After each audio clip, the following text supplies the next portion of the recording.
General Aviation lives or dies by its growth or lack of it. But what can be done? We're going to find out in The Hangar.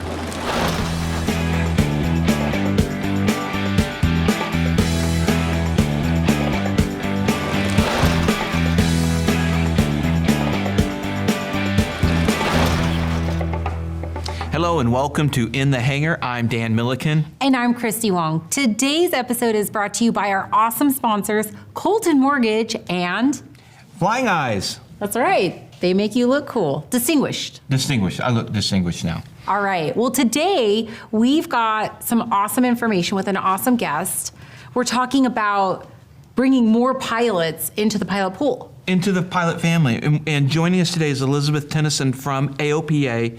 Elizabeth, thank you so much you came all the way out from the East Coast where they're buried under snow. So welcome to the warmth. Yeah, you can't blame me for coming here right now. Yeah, no, absolutely not. Yeah, we're tape delayed, so I'm not sure when exactly we release this, but it's cold right now back at your home. Very cold. So, okay, tell us a little bit about yourself, your position, and what you do for General Aviation. Sure. So I am the Senior Vice President of the AOPA Foundation, which is our charitable arm at AOPA, and that also includes all of our You Can Fly programs, which are all the programs we have to get people flying and keep them flying. And those programs are what? What are the pieces? So there's lots of initiatives under the You Can Fly banner. We have a high school program where we deliver curriculum to schools all across the country. We have a flying clubs program where we help people get into an aircraft, get access to an aircraft, and of course build community and relationships. That's relevant to my interests, being part of a flying club. Absolutely, yeah. Great way to fly. We have a flight training program where we really focus on getting people through the process and creating a better experience. You know, as many as 80% of people who start training never even earn a certificate. Oh, wow. So that's unsustainable. We have to fix that. So that's something that we're working on. And then, of course, we have our Rusty Pilots program, which helps people get back in the air. You know, a lot of times life gets in the way. People drop out of flying. We want to bring them back. And that 10,000 number that I mentioned earlier, that's from specifically the Rusty Pilots, isn't it? Yeah, specifically from Rusty Pilots. We have had now, over the last few years, more than 10,000 people who were lapsed pilots, not flying actively, some of them for decades. They've come through our program, they've taken the seminars, they've completed a flight review, and then they've taken the time to tell us that they're back to active flying. So they're back in the air. It's great. That's amazing. I mean, so my question was going to be, what kind of impact have these programs had? That's a huge impact, 10,000 pilots. It really is. What are some of the other impacts what are the impacts from the other program? Well, so our high school program right now is in 44 states, in more than 300 schools, and right now as we speak, 10,000 kids around the country are learning about aviation in a 4-year aviation STEM curriculum. So These are future aviators. And in fact, we just had our first graduating class because the program's been around long enough at last. And of those kids, 51% said they were going on to careers in aviation. Oh, awesome. Good. I need more seniority. So. Right. Well, there's 5,000 people junior to you. Yeah, exactly. Okay. If there is, let's say that I'm a high school student out there and I'm like, man, I don't have an aviation program at my school, but I want one. How would they go about requesting something like that? Well, we love to work with people who want the program at their school. So give us a call or drop us an email and connect us to your school district, your administrator, your principal, and we will go talk to them. We will tell them what it's all about. And you know, this program is completely free to schools. We don't charge anything at all for it. So schools from any kind of background, any kind of economic situation can do this. Okay, and we can put your contact information below. Absolutely. Perfect. All right. You mentioned that in addition to the programs here to get people back into the cockpit, that you're also responsible for the foundation side of things. Can you tell me about that? Yeah, absolutely. So none of the programs I've talked about are funded by AOPA member dues. So if you're an AOPA member, your $79 doesn't fund any of this. It's all thanks to generous donations to the AOPA Foundation. Pilots who want to pay it forward, who want to give back, who want to leave a legacy, and we are really grateful to them.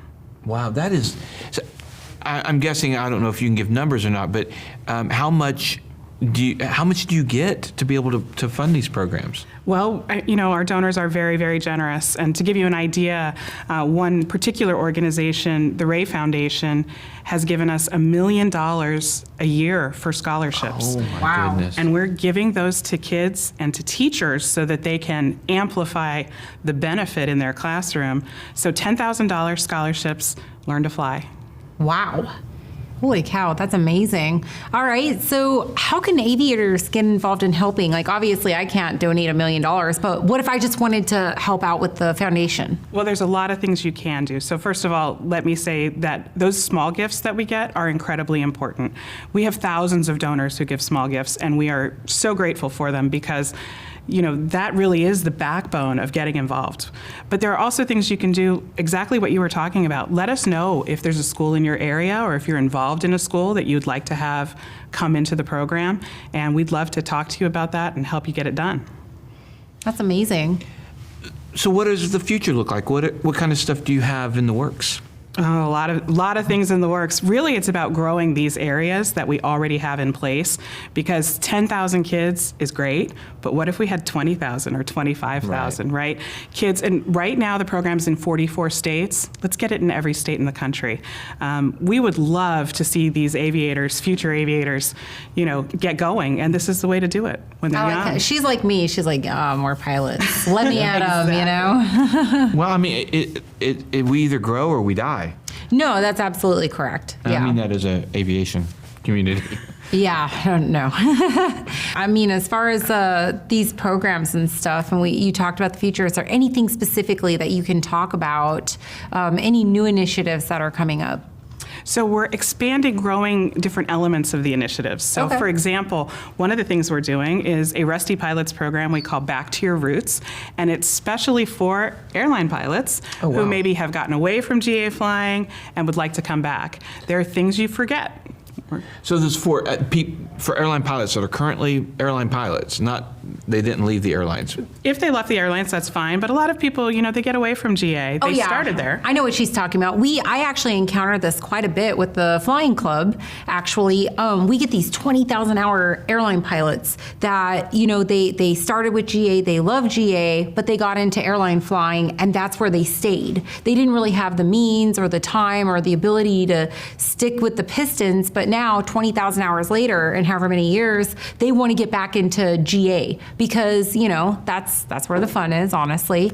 And so I wind up talking to a lot of these airline pilots like, hey, yeah, let's get you back in the cockpit of a single engine piston and, go do laps in the pattern to, please don't flare at 30 feet kind of conversations, And, airspace is one that people forget about, doing weight and balance, things like that. So it's a quick way to help them get back in touch with their GA roots and get back into GA flying. Landing at 60 knots. That can be quite unnerving for these airline pilots who are used to landing at, 120, 130 or more knots. So.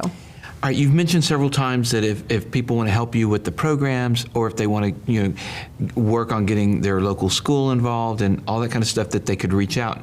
What is the specific contact info? Elizabeth.Tennyson@aopa.org. That'll come straight to me, and I will be happy to talk to you and get you to the right people on our team. All right, wow. So that's full transparency. She's giving her main email out. So you guys make sure that you get involved. I mean, because we got to grow our community. Otherwise, it's going to recess and wither away. So we want to keep growing our aviation family. Well, and there's a huge pilot shortage coming. Yeah. Huge for the professional pilot wannabes. So this is a great opportunity. There's never been a better time to be in aviation, I think. Elizabeth, thank you so much for coming out. Thanks, Dan. Yeah, thank you you so again much. so much. All right, and thank you guys for watching. And please, if you like the program, like it, share, subscribe, all those good things. And as always, get involved and help grow aviation. So we'll see you guys next time. In the hangar.